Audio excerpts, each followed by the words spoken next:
مگر یہ ان تمام صورتوں کو نگاہ ظاہری سے دیکھتی ہیں۔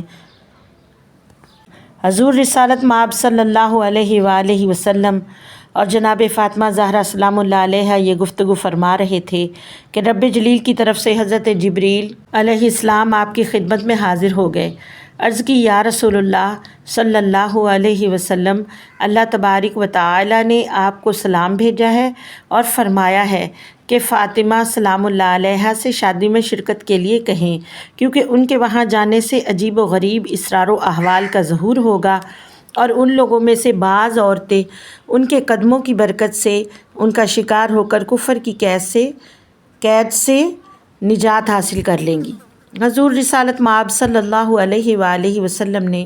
یہ پیغام سن کر جناب سیدہ فاطمہ زہرا سلام اللہ علیہا کو فرمایا، اے میرے جگر کے ٹکڑے،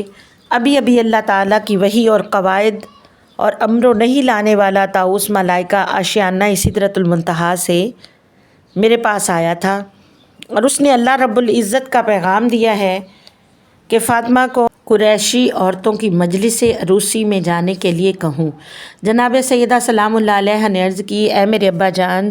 اے سید البشر، اے شفیع محشر، میں آپ کی فرما بردار ہوں۔ میرے دل میں یہ خیال پیدا ہوا تھا کہ دنیا سرائے ماتم ہے اور ماتم کدہ میں نظارہ عروسی عجیب سا لگے گا، مگر اب جب کہ حکم خداوندی آ گیا ہے تو مجھ میں مجال توقف نہیں۔ پس جناب بطول عذرا سلام اللہ علیہا فقر کا آنچل اوڑھے اور خود کو ردائے عصمت میں چھپا کر باپ کے گھر سے بغیر کسی خادمہ اور حاجبہ کے اس طرح روانہ ہو گئیں جس طرح آفتاب عالمتاب اکیلا سفر کرتا ہے۔ روایت میں آیا ہے کہ اللہ رب العزت نے آپ کے پھٹے پرانے لباس کی حفاظت کے لیے اسے لوگوں کی نگاہوں سے پوشیدہ کر دیا۔ اب جب کہ حکم خداوندی آ گیا ہے تو مجھ میں مجال توقف نہیں۔ پس جناب بطول عذرا سلام اللہ علیہا فقر کا آنچل اوڑھے اور خود کو ردائے عصمت میں چھپا کر باپ کے گھر سے بغیر کسی خادمہ اور حاجبہ کے اس طرح روانہ ہو گئیں جس طرح آفتاب عالمتاب اکیلا سفر کرتا ہے۔ روایت میں آیا ہے کہ اللہ رب العزت نے آپ کے پھٹے پرانے لباس کی حفاظت کے لیے اسے لوگوں کی نگاہوں سے پوشیدہ کر دیا۔ دختران قریش اور خواتین عرب آنکھیں کھولے اور کان لگائے جمع تھیں جب حضرت محمد مصطفیٰ صلی اللہ علیہ وآلہ وسلم کی عالی قدر صاحبزادی پرانی قمیص اور اون کا آنچل زیب تن کیے تشریف لائے تو ان عورتوں کو آپ کا یہ پھٹا پرانا لباس اس طرح معلوم ہوا جس طرح سونے کی تاروں کے لباس پر لال و جواہر سے نقش و نگار بنائے گئے ہوں۔ آپ کے لباس کی زیب و زینت دیکھ کر قریشی عورتوں کی آنکھوں سے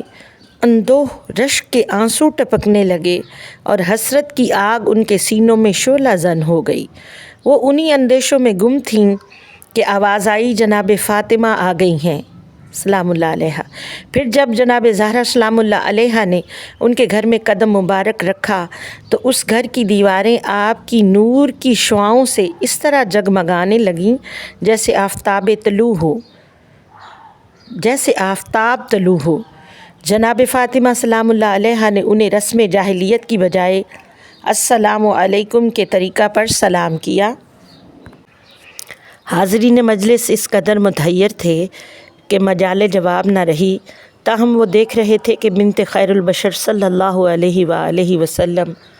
خرامہ تشریف لے آئی ہیں اور آپ کا حلہ نور جس کی مثال چشم زمانہ نے کوئی لباس نہیں دیکھا تھا آپ کے پاؤں مبارک میں گھس رہا تھا، اور شہوار، یاقوت، آبدار لال، رخشندہ فیروزہ، رخشندہ اور تابندہ زمرد جیسے جواہر پارے جن کے دیکھنے سے آنکھیں خیرہ ہو جائیں آپ کے تاج مبارک میں جڑے ہوئے تھے۔ ہاتھوں میں ایسے سونے کے بازو بند تھے جس کی مثال دنیا کی کسی کان کے زر خالص میں نہیں پائی جاتی، اور نہ ہی کسی سنار کا ہاتھ ان تک پہنچا تھا۔ مروارید کی لڑیاں اور ان کے لباس مبارک کے چاروں طرف لٹک رہی تھیں۔ بہرحال آپ کے لباس اور زیورات کی چمک دمک ہر جہت سے انوکھی اور خیرہ کن تھی۔ علاوہ ازیں بہشت کی حوریں اور پاکیزہ کنیزیں آپ کی خدمت گاری کے لیے آپ کے ساتھ ساتھ چل رہی تھیں۔ کسی نے آپ کی ردائے اقدس کا پلو تھام رکھا تھا کہ زمین پر گھسٹنے سے غبار آلود نہ ہو جائے۔ کسی نے آپ کے آنچل مبارک کو احترام و اکرام سے پکڑ رکھا تھا تاکہ اسے مٹی نہ لگ جائے۔ کوئی آپ کو مصفہ پنکھے سے ہوا دے رہی تھی، کوئی خوشبودان میں عود سلگائے آپ کی خدمت میں حاضر تھی تاکہ آپ کے صدقہ سے اہل اسلام کے مشام معطر ہو جائیں۔ ایک طرح آپ کے دشمنوں کی بد نظری کو دفع کرنے کے لیے حوران بہشتی کالا دانہ جلا رہی تھیں، اور دوسری طرف آپ کے محبان کے لیے دعا کر رہی تھیں۔ جناب سیدہ سلام اللہ علیہا اس روب و داب اور شکوہ ستوت کے ساتھ ان کے گھر میں داخل۔ جب اس گوہر صدف خلق ادب پر خواتین عرب کی نظر پڑی تو ان کی نگاہیں خیرہ ہو گئیں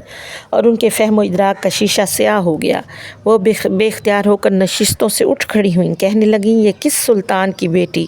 اور کس خاقان حرم کی حرم ہے؟ یہ کون خاتون ہیں جن کے چہرہ انور کا نور آفتاب و مہتاب پر غالب آ گیا ہے، اور ان کا یہ لباس کہاں سے آیا ہے کہ ایسا لباس شہنشاہ عرب کے خزانوں میں بھی نہیں؟ شاید یہ کپڑے مصر سکندریہ کے دستکاریوں کے مرہون فن ہیں، اور اس کا دھاگا روم و فرنگ کے ہنرمندوں نے تیار کیا ہے۔ انہیں کیا معلوم کہ یہ لباس خزانہ غیب سے ظاہر کیا گیا ہے اور جناب سیدہ سلام اللہ علیہا کی بہرحال جب انہیں معلوم ہوا کہ یہ فاطمہ بنت محمد صلی اللہ علیہ وآلہ وسلم ہیں تو ان کے تمام اعضاء پر لرزہ طاری ہو گیا، اور انہوں نے کانپتے ہوئے تخت کی مسند جناب سیدہ کے لیے خالی کر دی اور آپ کے حضور اپنے سر جھکا دیے۔ جمع شدہ کافروں کی مدد و توفیق جب ان عورتوں سے منقطع ہو گئی تو وہ اس مجلس سے فرار ہو گئے، اور اس صورت کو حضور سرور کائنات صلی اللہ علیہ وآلہ وسلم کے سحر پر محمول کرنے لگے، اور جو لوگ وہاں پر موجود رہے انہوں نے عذر خواہی کرتے ہوئے کہا، اے بنت مصطفیٰ صلی اللہ علیہ وسلم، ہم نے آپ کو تکلیف دی ہے، ہو سکتا ہے کہ آپ کی طبیعت پر کوئی بات ناگوار گزری ہو، اس لیے ہمیں حکم فرمائیں تاکہ آپ کی خوشنودی کی خاطر کا سامان مہیا کیا جائے۔ آپ بتائیں کہ کون سا کھانا اور کون سا مشروب پسند فرمائیں گی؟ جناب فاطمہ سیدہ سلام اللہ علیہ نے فرمایا، میری خوشی کا باعث نہ طعام ہے نہ مشروب، اس لیے کہ میری اور میرے والد محترم کی صفت بھوک نہیں ہے۔ میرے ابا جان کا فرمان ہے، جو یومین و اشبع یوں، یعنی میں 2 روز کا بھوکا رہتا ہوں۔ میرے ابا جان کا فرمان ہے کہ میں 2 روز کا بھوکا رہتا ہوں اور 1 دن سیر ہوتا ہوں۔ اگر تم لوگ میری اور میرے والد گرامی کی خوشی بلکہ رضائے خدا کے طالب ہو تو اپنے پاؤں ظلمت کدہ کفر سے باہر نکل کر روشنی اور ایمان کی فضا میں آ جاؤ، اللہ تبارک و تعالیٰ کی یگانگت اور آشنائی حاصل کر لو اور شرک سے بیگانہ ہو جاؤ۔ حاضرین نے آپ کی گفتگو سنی اور آپ کی کرامت و بزرگی کا مشاہدہ کیا تو کپڑے پھاڑ لیے اور سروں سے آنچل کھینچے ہوئے کلمہ طیبہ لا الہ الا اللہ محمد الرسول اللہ پڑھنا شروع کر دیا،